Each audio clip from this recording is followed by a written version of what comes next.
Korang tahu tak, sebenarnya ramai orang dah ambil atau makan serangga ni tanpa sedar.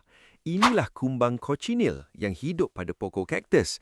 Bila dihancurkan, kumbang ni menghasilkan sejenis asid yang mencipta pewarna merah terang yang dikenali sebagai karmin atau E120. Karmin telah digunakan sejak ribuan tahun dulu dan sangat bernilai pada masa itu. Malah nilainya pernah dianggap setanding emas kerana digunakan untuk mewarnakan pakaian golongan bangsawan. Hingga hari ini, karmin masih kerap digunakan kerana lebih tahan lama dan dianggap lebih selamat berbanding pewarna tiruan.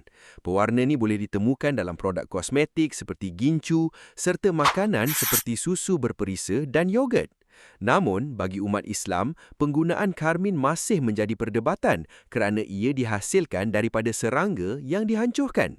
Kebanyakan badan pensijilan halal dan ramai ulama menganggap pewarna E120 ni tidak halal, jadi ramai memilih untuk mengelakkannya. Sebab tu, kalau korang nampak label seperti karmin, cochineal atau E120 pada produk makanan dan kosmetik, ada kemungkinan ia berasal daripada serangga ni. So, hati-hatilah sebelum membeli.